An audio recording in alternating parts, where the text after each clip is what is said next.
Olá amigos, tudo bem?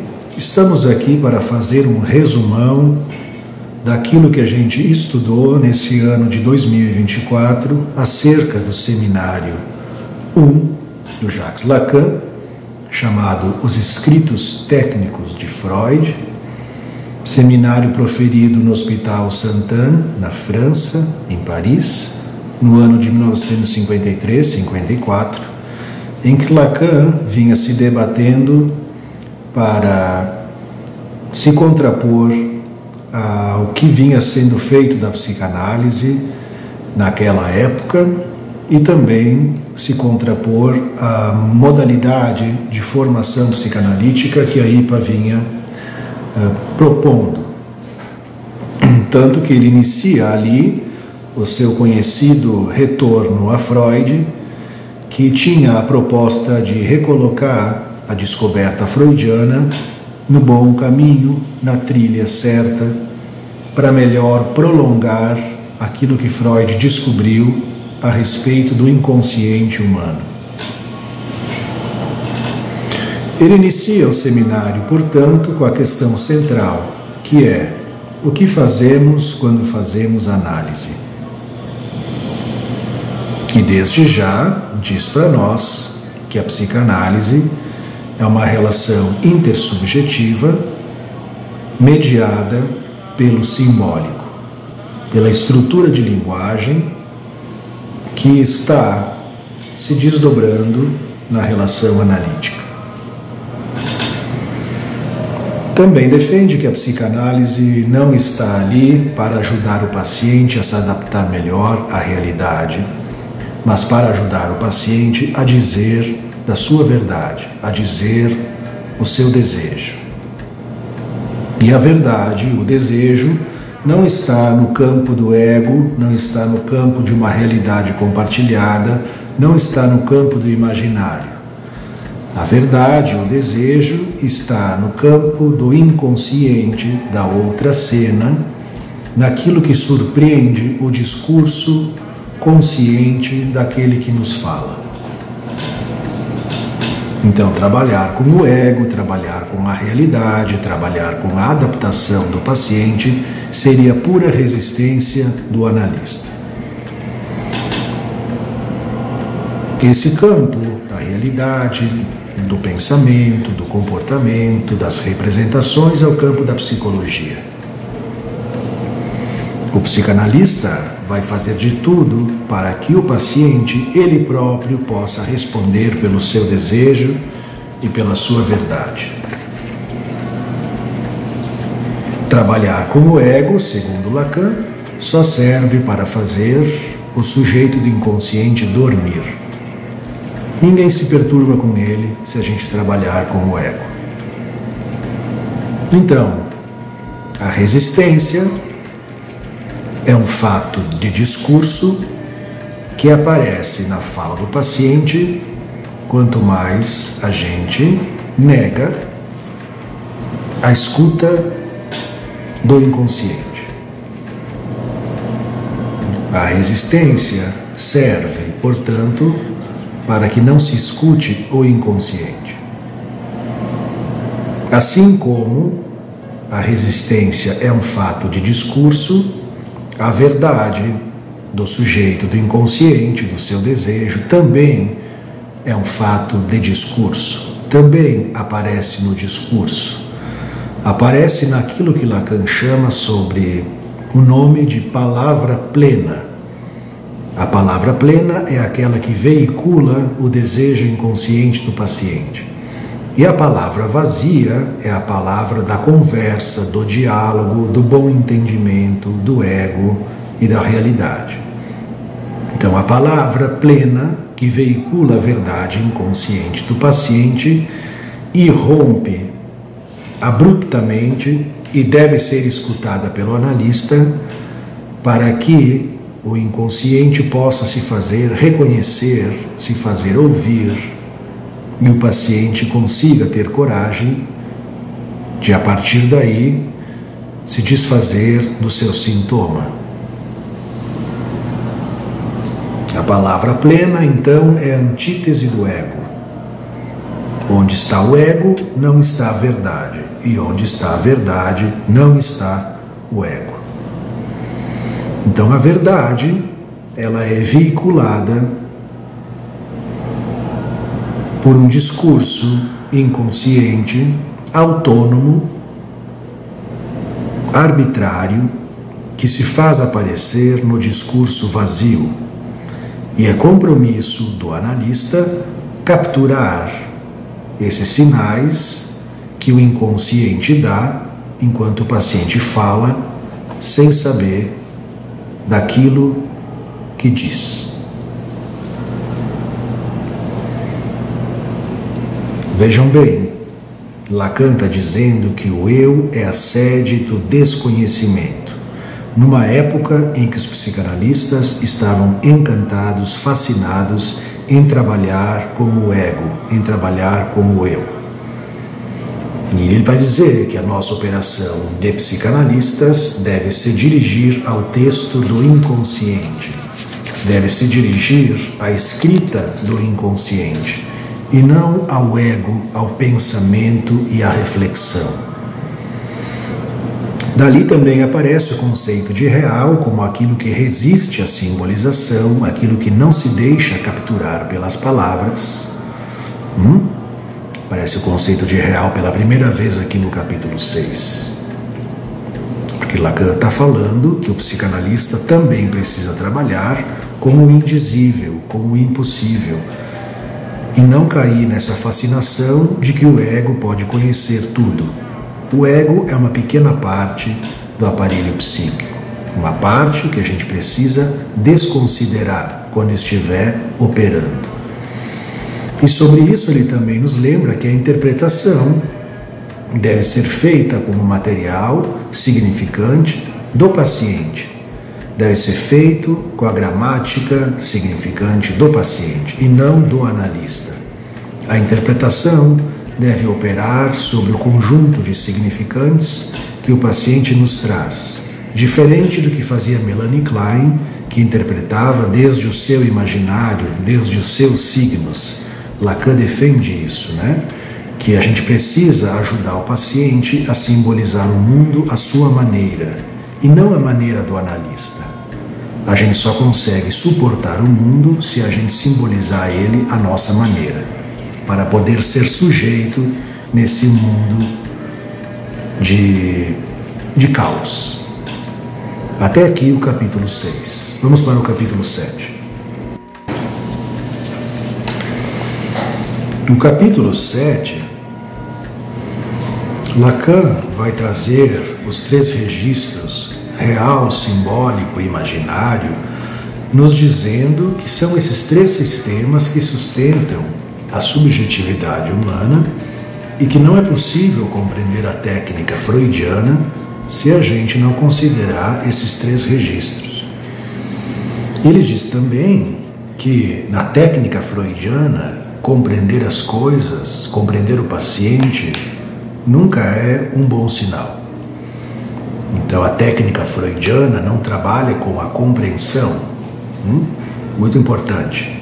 E depois ele vai nos trazer os esquemas referentes ao estádio do espelho, ao esquema de Boas, do buquê invertido, para nos mostrar que o eu humano, ele se constitui numa relação de espelhamento, numa relação especular do sujeito com o outro. E aqui ele começa a apresentar toda a noção de que o eu humano, inicialmente, vem do outro. Que o ser humano constitui a sua identidade, a sua noção de eu, a partir do olhar do outro. E que é preciso o simbólico, a palavra, o discurso, para ele poder estabilizar, para ele poder se apropriar dessa imagem que vem do outro, e que a partir do reconhecimento discursivo do outro, ele possa dizer eu.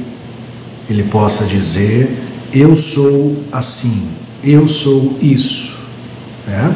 Então é preciso o espelho plano, o segundo tempo dessa relação do esquema óptico, né? O primeiro momento do esquema óptico é o espelho côncavo, onde aparece a imagem do buquê sobre o vaso de flor, como narcisismo primário, né? E o segundo tempo é a introdução do espelho plano, aonde o sujeito consegue amarrar através do simbólico essa relação entre real e imaginário. Então ele está trazendo aqui a teoria do narcisismo, né? O narcisismo primário, como essa noção da completude do corpo, da completude do eu, e o narcisismo secundário como essa necessidade de afirmação do eu, passando pelo olhar, passando pela confirmação do outro. É isso que ele vai trazendo aqui no capítulo 7, tanto que no capítulo 8 vai se estudar aqui um caso clínico trazido pela Rosine Lefort, uma colaboradora do Lacan, sobre um menino que tinha uma desorganização muito importante a respeito da construção do corpo, da construção da imagem do corpo, um menino que se desagregava muito facilmente por causa da pobreza de recursos simbólicos, e que corrobora muito bem com aquilo que Lacan está trabalhando sobre a constituição do eu a partir do olhar do outro e o como isso pode fracassar em alguns casos. Capítulo 9, novamente aparece aqui a ideia da palavra plena, que surge, que emerge como surpresa na medida em que o paciente está falando livremente sobre tudo que lhe vem à cabeça, que ele está fazendo associação livre, e diz que a transferência, a associação livre, a palavra plena, são elementos necessários, constituintes daquilo que é uma prática psicanalítica, uma prática que se dá pela via do simbólico.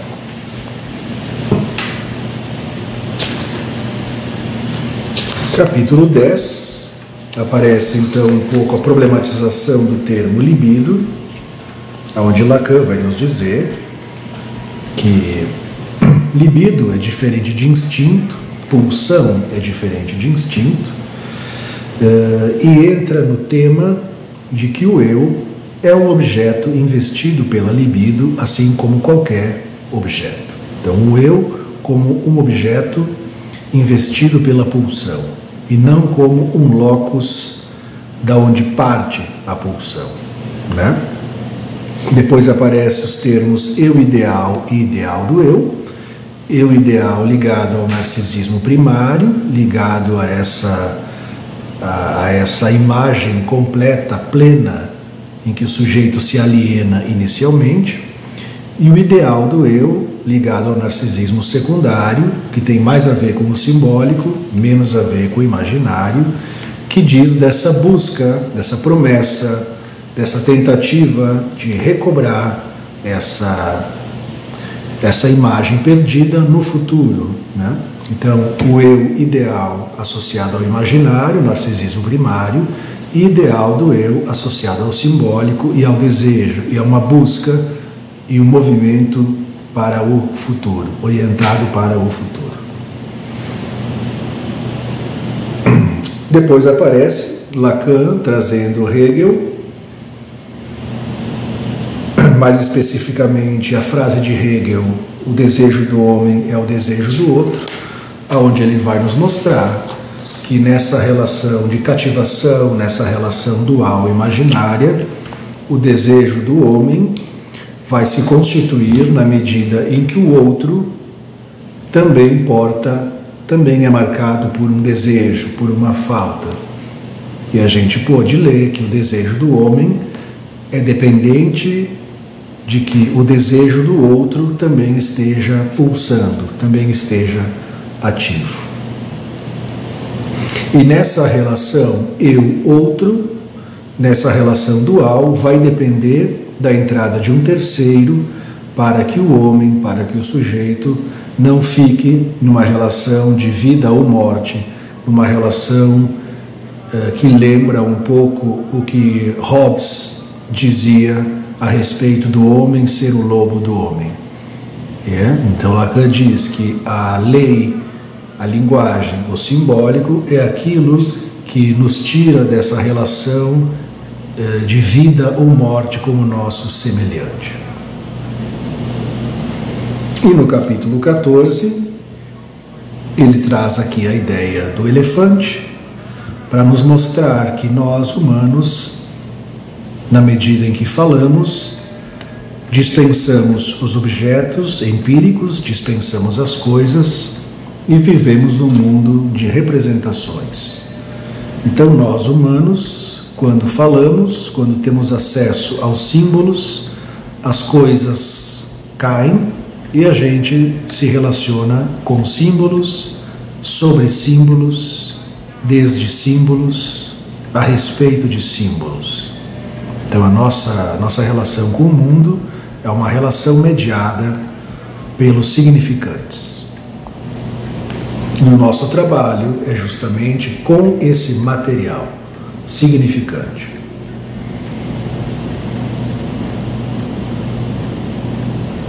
E para a gente poder trabalhar com os significantes do paciente, a gente precisa se tirar desse lugar da compreensão, do entendimento, desse lugar imaginário.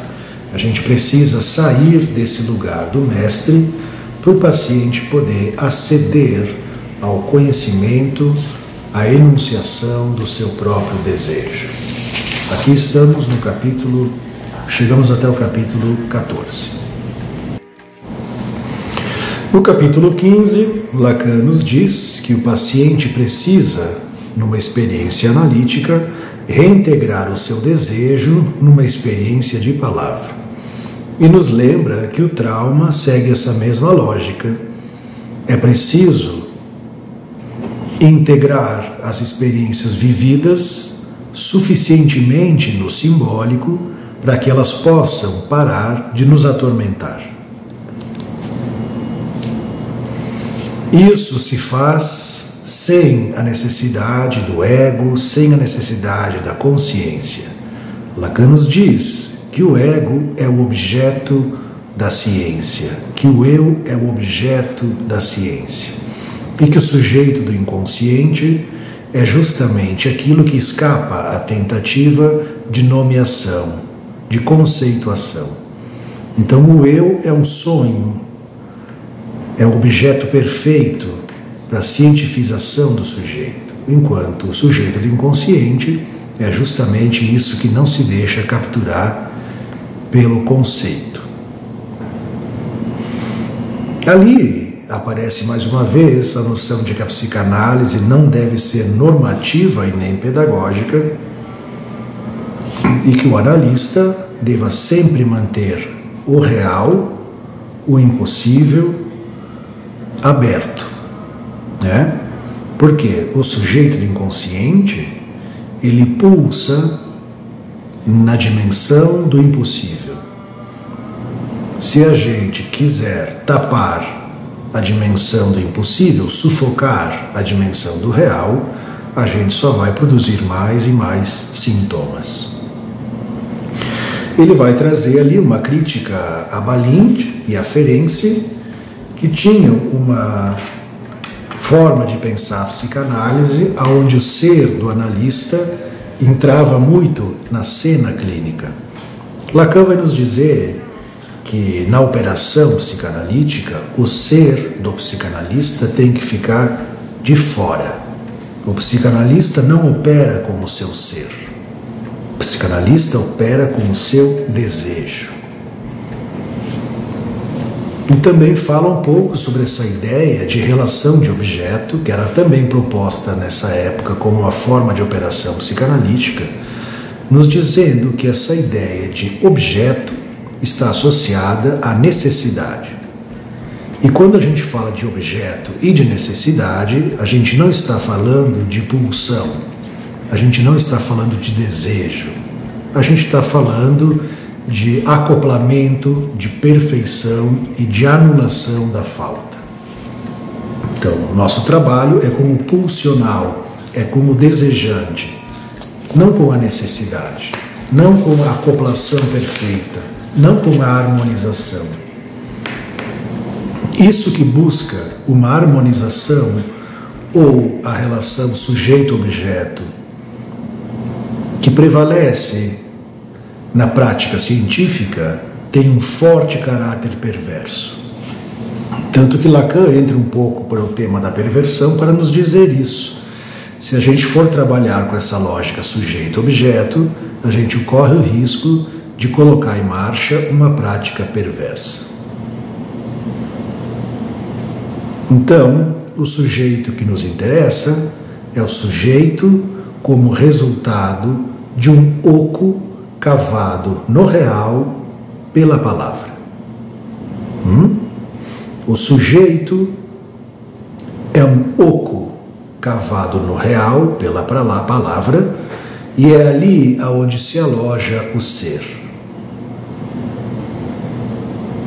Então, o término de uma análise deve ser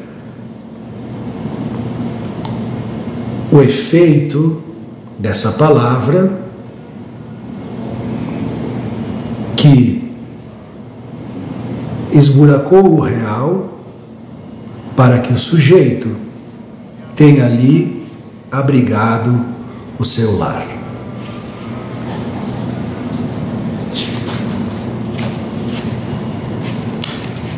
Capítulo 20, ele vai falar que não podemos entender e trabalhar com a transferência se não compreendermos o simbólico. Então ele nos fala que a transferência tem uma vertente, tem uma face imaginária, tem uma face real e tem uma face simbólica, mas que o nosso trabalho, em essência, na transferência, é com o simbólico. Depois ele traz aqui um recorte do De Magistro, do Santo Agostinho, para nos mostrar, mais uma vez, que o homem habita um universo de significantes, que o homem se constitui na relação de significante para significante, e mais uma vez nos diz que a verdade do sujeito se manifesta nos tropeços, nos pontos de claudicação no discurso. E sobre a questão da transferência, ele vai nos dizer que a transferência no imaginário gera todo tipo de agressividade, todo tipo de apaixonamento, de idealização e de identificação, que a transferência no real tende a levar mais uma prática pedagógica e que a transferência no simbólico é a transferência de significantes e de suposição de saber.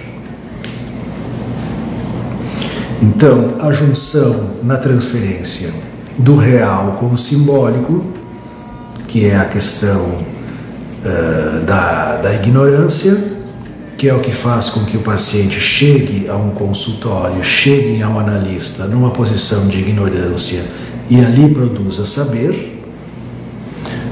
Na junção do simbólico e do imaginário, a gente tem o amor, né? É quando esse que está investido de suposto saber também é investido como alguém que se demanda amor.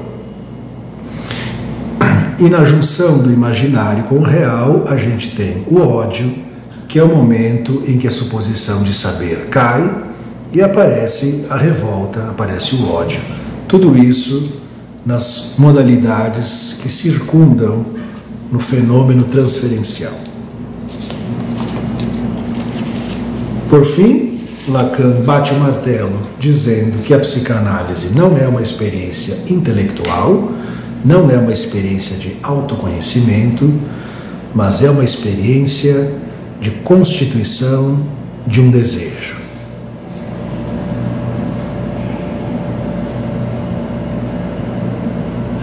O analista, investido por essa suposição de saber simbólico e imaginária, vai guiar o paciente numa experiência dialética para que o paciente encontre a sua verdade e o seu desejo. O paciente, portanto, precisa que o analista fique numa posição de douto ignorante.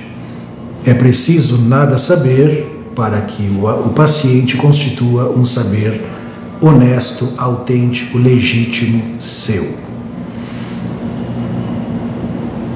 Então, quem faz o psicanalista é o paciente. O psicanalista, para ocupar esse lugar, precisa sair do lugar de mestre. Se o psicanalista fica no lugar de mestre, o paciente fica sempre no lugar de escravo. O grande resumo da ópera: é preciso destituir os mestres para que possamos sair da escravidão. Quem faz o mestre, quem faz o analista é o paciente, é o escravo. Mas é preciso fazer cair o mestre, é preciso fazer cair o analista para que o escravo possa ser mestre de si próprio. Esse é o Seminário 1. Abraço, bons estudos.